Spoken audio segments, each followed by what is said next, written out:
Soccer set to open Horizon League play. And football continues their home winning streak. All this and more coming up on the Penguin Rundown.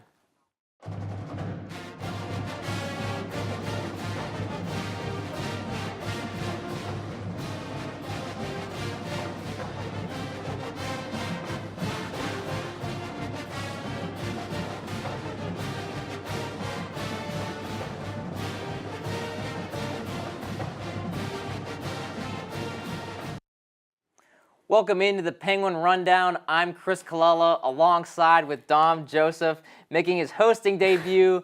Dom, how are you doing? Doing great. Glad to be here and really appreciate the opportunity. I can tell. And we are not even planned. We're wearing the same shoe brand. Oh, you have to. It's that chemistry we got, you know? And we didn't even plan this out. It's unbelievable how that works. Oh, man. It's unbelievable. That lightning in a bottle. Oh, yeah. Most definitely. So, being it's your first time on the show, you're making your debut, we'll let you take the reins of the first story. What do you got for us? We got some volleyball to talk about. The volleyball team hosted the Courtyard Marriott Canfield Penguin Invitational this past weekend. They dropped their first match against Fort Wayne Friday afternoon. They went on to defeat St. Francis in 5 sets later that day. Freshman Margot Thompson tallied a career-high 18 kills. She also registered 16 digs in the team's loss against Akron Saturday morning. Thompson was named to the all-tournament team, totaling 53 digs and 34 kills over 3 matches. The Gwins will travel to Toledo to participate in the Blue and Gold Invitational. Check out YSUsports.com for more information and live stats. This past weekend, the women's soccer team traveled to Eastern Michigan on Friday and Western Michigan on Sunday. Unfortunately, the Gwins dropped both games, evening their record at 4-4. However, goalkeeper Kylie Moffitt made 6 saves on Friday, and junior Brittany Hoskins would do the same on Sunday. The team will open Horizon League play at Wright State tomorrow at 7 p.m. to close out their 4-game road trip. Then on Sunday, the Gwins return home to Farmers National Bank Field to host Duquesne at 3 o'clock. For live stats and more information, be sure to check out YSUsports.com. The men's golf team traveled to Huntington, West Virginia for the Joe Faganis Marshall Invitational. The team took on 14 other opponents on Monday and Tuesday and finished the tournament 9th.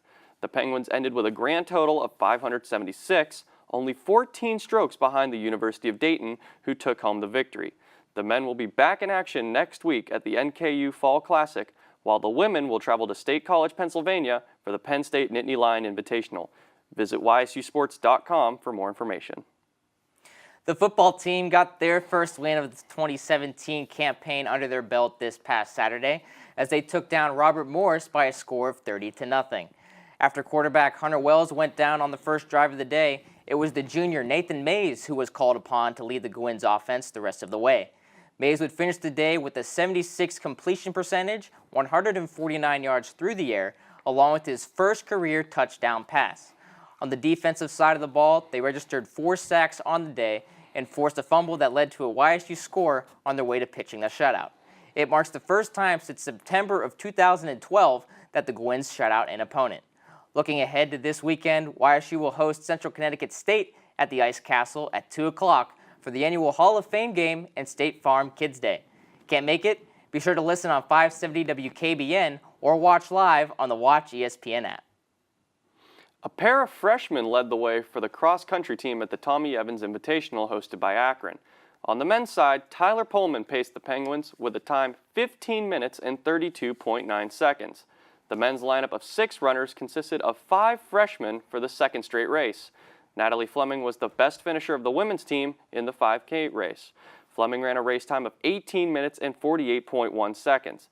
The Penguins will now travel to the nation's capital as they will run in the George Mason Invitational on September 30th. It's time once again for the Penguin Play of the Week. Dom, let's take a look at what we've got. Oh, I can't wait to see this. It's going to be the Kevin Rader touchdown pass from Nathan Mays from 5 yards out to cap off a 10-play drive. Dom, we've seen Kevin Rader make plays like this in the past. Oh my God, what a catch. Every week it seems like he's doing something like this. And you would think that this weekend he has to continue the trend. He just has to. I'm predicting a one-handed catch for sure against Central Connecticut State. Whether it be a touchdown or to get a first down, one-handed catch for sure. That's very Odell Beckham Jr.-like. Oh, that was a very bold prediction. Oh, yeah. Very bold, but we expect it nowadays. Well, that just about does it for all of us here on the Penguin Rundown. For news, highlights, and more, Be sure to check out YSUsports.com and be sure to follow us on Facebook, Twitter, Snapchat, and Instagram at Penguin Rundown 1. I'm Chris Colella. And I'm Dom Joseph. We'll see you guys back here next week.